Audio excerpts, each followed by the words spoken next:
Hello students, we are studying the second chapter of Mathematics Part 2, Pythagoras Theorem. In some last videos, we have studied 7 concepts. First, we revise the names of these concepts. Pythagorean triplet, property of 30-60-90 triangle, property of 45-45-90 triangle, similarity in right angle triangle, theorem of geometric mean, Pythagoras theorem, and last one is the converse of Pythagoras theorem. हे 7 concept आपण शिकलो आणि या 7 concept वर आधारित आपल्याला practice set 2.1 सोडवायचा आहे जो अत्यंत सोपा आहे. मग आता त्यामधला क्वेश्चन नंबर 1 जो आहे हा पायथागोरियन ट्रिपलेटशी संबंधित आहे आणि त्यावर आधारित एक्झाम्पल सुद्धा मी तुम्हाला अगदी पहिल्याच व्हिडिओमध्ये समजावून सांगितलेले आहेत. आता क्वेश्चन नंबर 2 पाहू. म्हणजे तो जो क्वेश्चन नंबर 1 आहे त्यामधले जे एक्झाम्पल आहे ते तुम्हाला स्वतः सोडवायचे आहे आणि हे जे मी एक्झाम्पल समजून सांगतो हे स्वतः सोडवायचे आहे. सोडवताना जर काही अडचणी आल्या तर या व्हिडिओचा आधार घ्यायचा. क्वेश्चन नंबर 2 इथे पहा काय म्हटलेलं आहे की इन फिगर म्हणजे ह्या दिलेल्या आकृतीमध्ये angle MNP is equal to 90 degree. Angle MNP हा अँगल 90 डिग्रीचा आहे.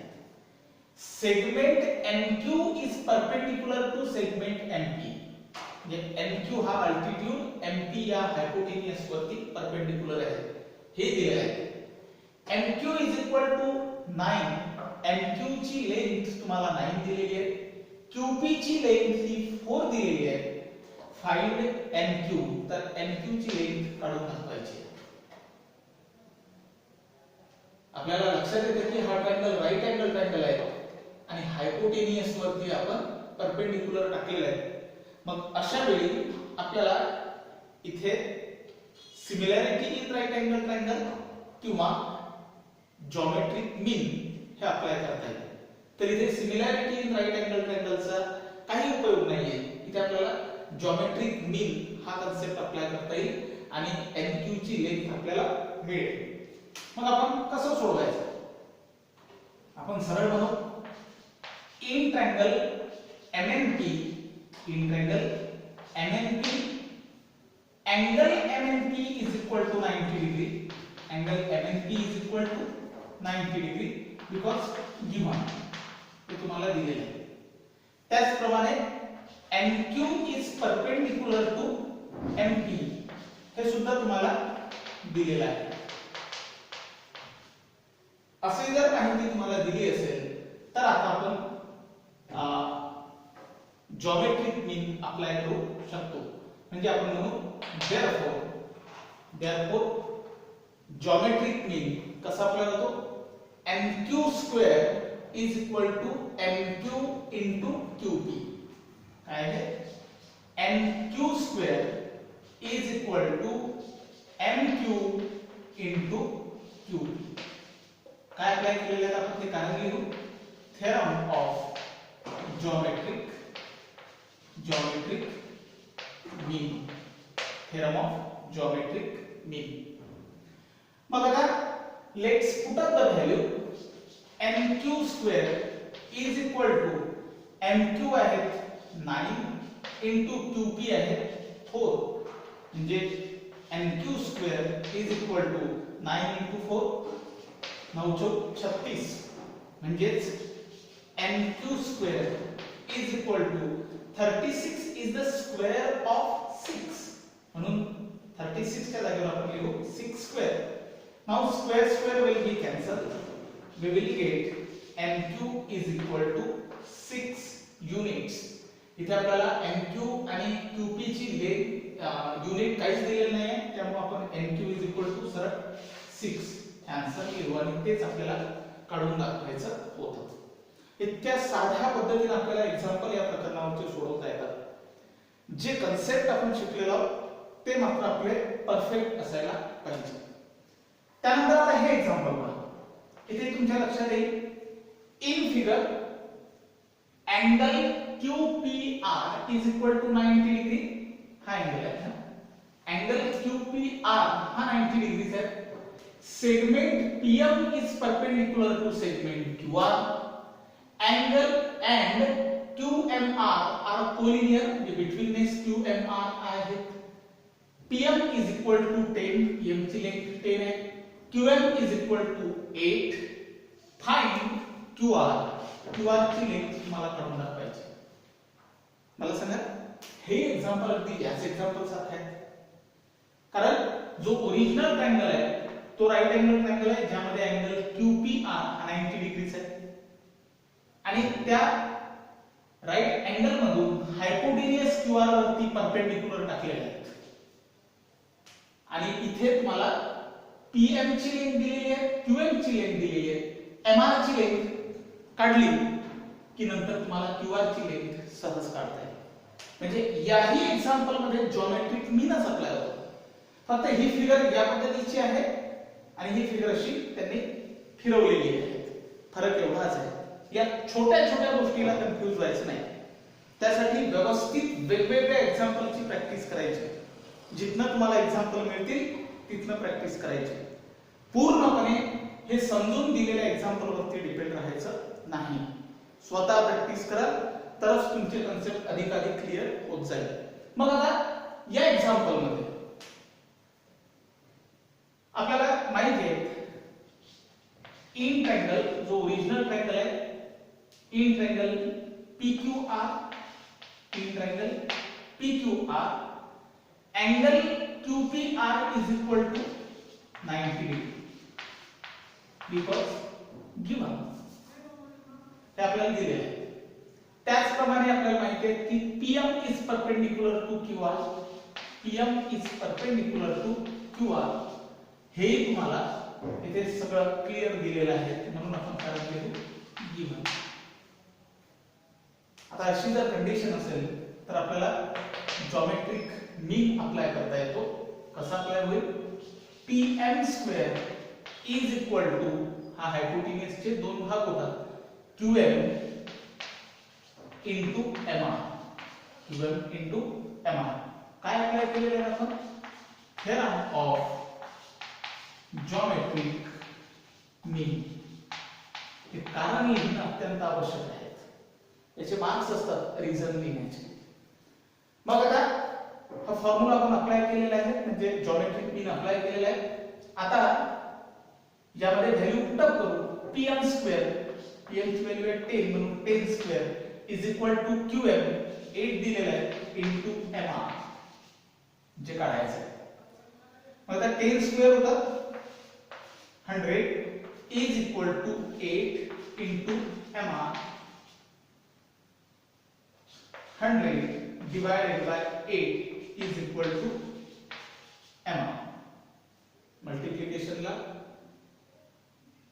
असणारे जे 8 आहेत हे या ठिकाणी डिव्हिजनला जाईल. मग आता आपल्याला माहिती आहे की हाफ ऑफ 8 4 हाफ ऑफ 50 इथे 2 इथे 25. आता 25 डिवाइडेड बाय 2 जर आपण म्हटलं तर आपल्याला आन्सर मिळतं 13.5. 12.5 जर तुम्ही 25 ला 2 ने जर डिवाइड केलं तर इज इक्वल टू MR. आता तुम्हाला MR ची लेंथ मिळाली 12.5. MR ची लेंथ 12.5 मिळाली. आता QR ची लेंथ काढून दाखवायची. कशी काढता येईल आपल्याला? आपल्याला माहिती आहे की QR is equal to QM plus MR. QR is equal to QM plus MR कारण QMR there is the betweenness. QMR किंवा QMR आर कोलिनियर पॉइंट्स म्हणून आपण इथे लिहू betweenness QMR. QR is equal to QM किती आहे 8. 8 म्हणजे होतं 8.0 प्लस MR मिळालं 12.5. याची बेरीज करत असताना आपल्याला माहिती आहे डेसिमल पॉइंटच्या खालीच डेसिमल पॉइंट यायला पाहिजे ऍडिशन करत असताना. म्हणजे आपण म्हणू 8.0 प्लस 12.5 डेसिमल पॉइंटच्या खालीच डेसिमल पॉइंट यायला पाहिजे ऍडिशन आणि सबट्रॅक्शन करत असताना. इथे होईल 0 प्लस 5 5 पॉइंट, इथे 10, इथे 2 1 प्लस 1 2 20.5 युनिट वगैरे आपल्याला दिले नाहीये, त्यामुळे length of QR is equal to 20.5 असा आपल्याला आन्सर मिळतो. या पद्धतीने आपण आता हे दोनही एक्झाम्पल सोडवलेले आहेत.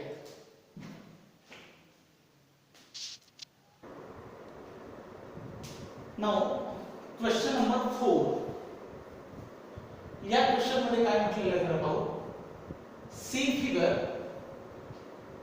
Find RP and PS. Find RP and PS using the information given in triangle PSR. या ट्रायंगल PSR मध्ये जी माहिती दिलेली आहे त्यावरून RP ची लेंथ आणि सेगमेंट PS ची लेंथ आपल्याला काढून दाखवायची आहे. SR हे 6 दिलेला आहे आणि अँगल SPR हा 30 डिग्रीचा दिलेला आहे.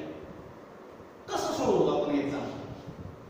आपल्याला एक गोष्ट लक्षात येते, आता आपण जे 7 कन्सेप्ट शिकलेलो आहोत त्यापैकी नेमका कोणता कन्सेप्ट अप्लाय होईल. पायथागोरस थेरम अप्लाय होईल नाही, कारण पायथागोरस थेरम साठी 3 पैकी 2 साइड दिली असल्या पाहिजे, तेव्हा आपल्याला तिसरी साइड काढता येईल.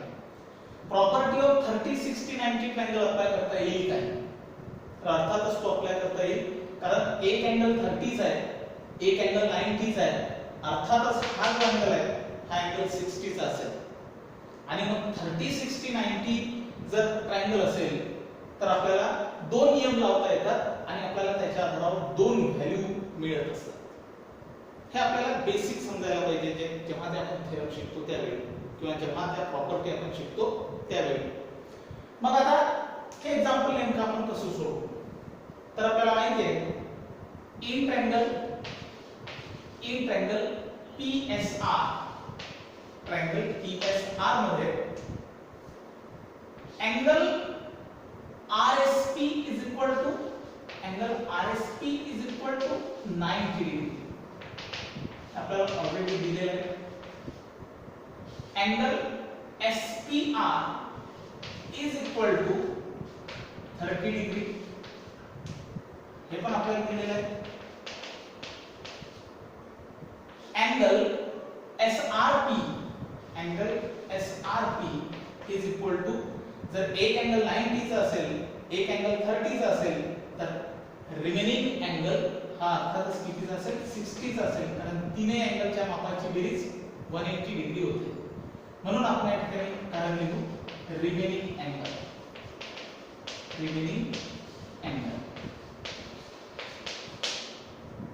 इथे युजिंग 3 लेटर नाव लिहिलं आपण, युजिंग 1 लेटर सुद्धा नाव लिहिता आलं असतं. म्हणजे angle S is equal to 90 degree, angle P is equal to 30 degree, तर angle R is equal to 60 degree असंही आपल्याला लिहिता आलं असतं. मग आता ज्या ट्रायंगल PSR मधले एक अँगल 30 चा, 60 चा आणि 90 चा असे जर 3 अँगल असतील तर अर्थातच तो ट्रायंगल कोणता झाला. therefore triangle PSR is 30 60 90 triangle. तो 30 60 90 ट्रायंगल होईल. आणि जर 30 60 90 ट्रायंगल जर होईल तरच आपल्याला side opposite to 30 degree, side opposite to 60 degree हे कन्सेप्ट अप्लाय करता येईल. मग आता आपण पहिला कन्सेप्ट अप्लाय करू. नाव जर हा ट्रायंगल 30 60 90 चा आहे तर आपल्याला माहित आहे हा 30 चा अँगल आहे, 30 च्या अपोजिट साइड म्हणजे समोरासमोरची साइड ही कोणती झाली, SR.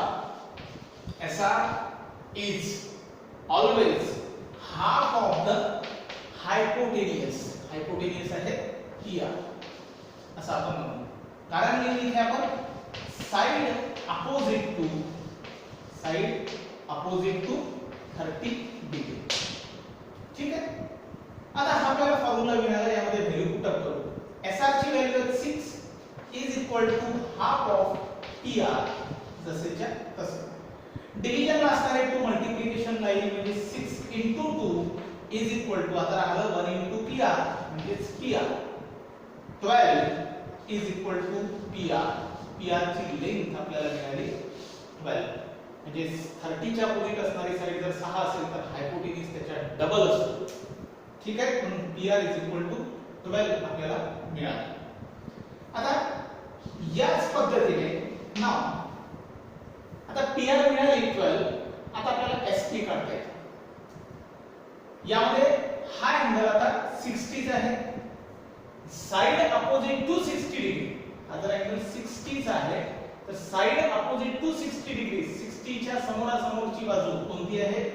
SP is equal to √3/2 times the hypotenuse. Hypotenuse आहे PR हे आपल्याला माहिती आहे. म्हणून कारण लिहू आपण इथे side opposite to 60 degree. SP नुकतंच SP आपल्याला काढून दाखवायचं आहे is equal to √3/2 into PR मिळालेला आहे 12. म्हणजेच SP is equal to 1 base 12 राहिले 6 into √3 बरोबर 6√3. म्हणून आपल्याला SP चा आन्सर मिळेल 6√3. या पद्धतीने आपल्याला RP म्हणजे PR आणि SP म्हणजे PS त्या दोन्हीची व्हॅल्यू मिळालेली आहे. व्यवस्थित कारण वगैरे सुद्धा लिहिलेले आहे. अगदी हाच फॉर्मॅट आपण वापरायला पाहिजे, याच पद्धतीने लिहायला पाहिजे. त्यानंतर क्वेश्चन नंबर 5 पाहू.